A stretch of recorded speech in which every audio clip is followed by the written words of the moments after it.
চরম রহস্যময় ও জ্ঞানগর্ভ সনাতন বৈদিক হিন্দু ধর্মগ্রন্থসমূহ আর সেই সব ধর্মগ্রন্থের অতল গভীর জ্ঞান ও অমৃত নিয়ে বিরাজ করছে উপনিষদসমূহ ও তার মন্ত্রাবলী।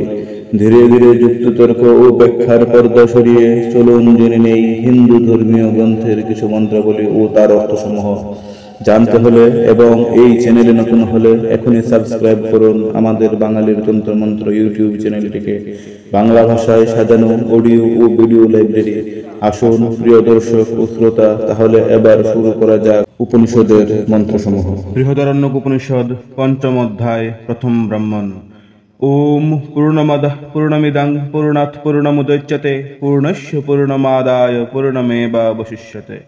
ওই অব্যক্ত ব্রহ্ম পূর্ণ, এই ব্যক্ত ব্রহ্ম পূর্ণ। পূর্ণ থেকেই পূর্ণের উৎপত্তি। পূর্ণ থেকে পূর্ণকে গ্রহণ করলে বা বাদ দিলে পূর্ণই অবশিষ্ট থাকে। বিশ্ব ব্রহ্মাণ্ডে কোথাও অপূর্ণতা নেই। ব্রহ্মময় এই জগতে দৃশ্য অদৃশ্য ব্যক্ত অব্যক্ত সবই ব্রহ্ম। যখন অব্যক্ত অদৃশ্য তখন নিরুপাধিক নির্গুণ, আর যখন ব্যক্ত বা দৃশ্য তখন সোপাধিক বা সগুণ।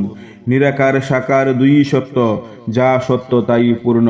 সেই কারণেই বলা হয়েছে পূর্ণ থেকে পূর্ণকে গ্রহণ করলে, অর্থাৎ সাকার বা সগুণ ব্রহ্মের মধ্যে দিয়ে নিরাকার বা নির্গুণ ব্রহ্মকে দেখার মতো জ্ঞান সঞ্চয় হলে দ্বৈত খণ্ডবোধ আর তার থাকে না। দেখে পূর্ণ, সব পূর্ণ, অনুভব করে পূর্ণ ব্রহ্মকে। পূর্ণ থেকেই পূর্ণের উৎপত্তি, পূর্ণ দ্বারাই পূর্ণ সঞ্চিত হচ্ছে। যা থেকে একে পরিসূচন করা হয় তাকে আমরা জানি। ওম খং ব্রহ্ম, এটি হলো একটি ধ্যান মন্ত্র বিশেষ। ওঙ্কার হলো প্রণব বা পরম ব্রহ্ম, নিত্যসত্য শাশ্বত। খং হলো আকাশ, আকাশী ব্রহ্ম, নিত্যসত্য শাশ্বত। পুরাতন অর্থাৎ আদি এবং সনাতন ওই আকাশ। বায়ুর আধার আকাশ, তাই অপর অর্থে ক্ষয়ী বায়ু। এই কথা বলেছিলেন কৌরবায়নী পুত্র।